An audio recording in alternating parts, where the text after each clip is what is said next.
Assalamualaikum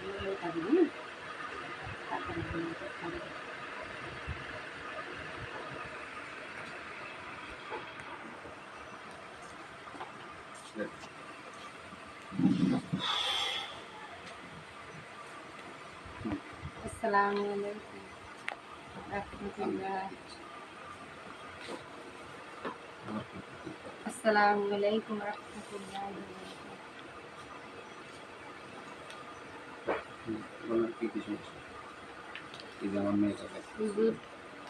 এই যে আমার মেয়েটা দেখতেছেন, ওর নাম ইসরাত জাহান আপিয়া।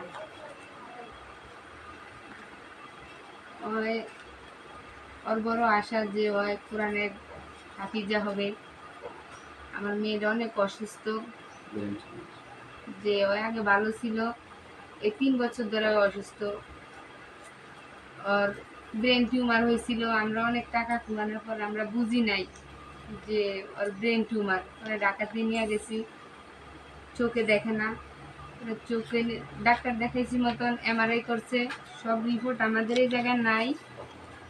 অল্প কিছু রিপোর্ট আছে, এমআরআই, সিটি এক্সেন, এক্স রে, এগুলা সব আছে এক জায়গায়। ওর পিছনে অনেক টাকা গেছে, 7 লাখ টাকার মতন চলে গেছে। ওই হাঁটতে পারে না।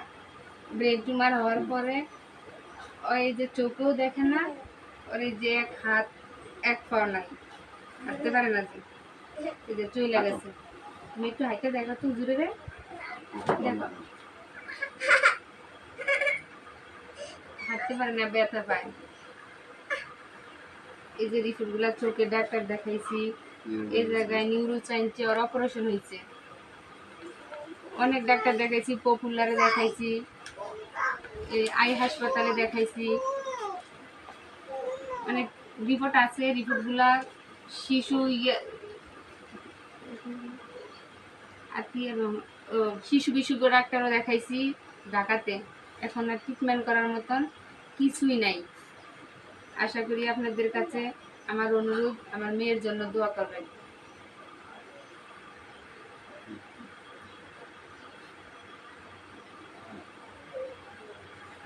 চিকিৎসা করার জন্য এখন তো আর বাংলাদেশে তার কোনো ট্রিটমেন্ট নাই। এখন আমরা সিদ্ধান্ত নিয়েছিলাম যে পরে ইন্ডিয়া নিয়ে ট্রিটমেন্ট করানোর জন্য আমরা চিন্তা করছিলাম। আসলে ঘটনা হয়েছে কি, আমরা তো টাকা পয়সা খরচ করতে করতে এই পর্যন্ত 7-8 লাখ টাকা আমাকে খরচ হয়ে গেছে। সুতরাং ওর পিছনে ইয়ে করে আমাদের বাড়ি ঘরের অবস্থাও ভালো না, ঘর দুয়ারও করতে পারতেছি না। মোটামুটি কোনো রকম আমরা আছি, বাপও নাই, মাও নাই। তো যাই হোক, মেয়েটা নিয়ে আমরা অনেক বিভ্রান্তের মধ্যে আছি। মেয়েটার সুচিকিৎসার জন্য আমরা তাকে ইন্ডিয়া নেওয়ার জন্য চাইতে আছি, আল্লাহ যদি হুকুম করে। আর চেষ্টা তো আমরা করতেই আছি, কিন্তু করছি, আর পারতেছি না বিদয় আপনাদের শরণাপন্ন হলাম। আপনারা তার জন্য দোয়া করবেন, তাই ইনশাল্লাহ একদিন কোরআনের হাফেজ হবে, আলেম হবে। হ্যাঁ, এই জন্য আপনারা দোয়া করবেন যে আল্লাহ যেন ওরা সুস্থ করে।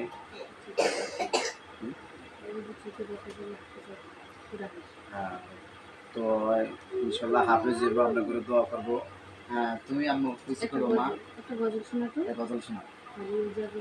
হারিয়ে যাবে একদিন,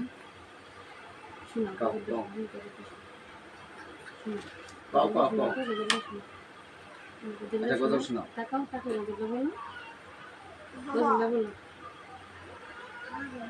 জোরে জোরে বলো। তুমি দাঁড়াও। দাঁড়া, হারিয়ে যাবো একদিন, গজলটা বলো। তুমি না গজল পারো, বলো তো গজলটা বলো। যাই হোক, আপনারা সকলে দোয়া করবেন আমি জন্য, এই বাচ্চার জন্য, সুচিকিৎসার জন্য যেন আল্লাহ তাআলা আল্লাহ গায়বী খাজানা থেকে আল্লাহ ফয়সালা করে দেয়। আর আমরা ধার্মিক, আমরা কওমি আলেম, আমরা মাদ্রাসা পড়াই। তো মাদ্রাসা তো আসলে বেতন কম, এখন এই মাদ্রাসার এই টাকা দিয়ে আরও আমরা 3-4 লাখ টাকা আরও দেনা ফেনা হয়ে গেছি। তো প্লাস আপনারা দোয়া করবেন আল্লাহ যেন জরুরত, আল্লাহ তাআলা যেন জরুরত আল্লাহ তাআলা ফয়সালা করে, আল্লাহ তাআলা যেন জরুরতের যে একটা মাকাম যেন আল্লাহ দান করে, আল্লাহ তাআলা যেন এই বিপদ থেকে আমাদেরকে অচিরেই আমাদেরকে একটু সহযোগিতা করে, আর অচিরেই আল্লাহ তাআলা যেন আমাদেরকে হ্যাঁ একটু বাচ্চার জন্য কিছু করতে পারি। হয়তো আমরা নিজেরাও যেন আমরা এই বাচ্চাটার জন্য হ্যাঁ বাচ্চারা ভবিষ্যতের চিন্তা করতে আছি। এখানে এই বাচ্চারা 2টা চোখ নাই, তো একটা হাতও নাই, আবার একটা পাও নাই, হ্যাঁ একদম বিকলাঙ্গ। আপনারা দোয়া করবেন, বাচ্চা ইনশাল্লাহ অনেক ভালো, কিন্তু অনেক গজল গাইতে পারে, হ্যাঁ অনেক ভদ্র, হ্যাঁ এই মুসাজান নাফিয়া অনেক খুব ভালো। ওনাদের জন্য দোয়া করবেন আপনারা সবাই। আমিও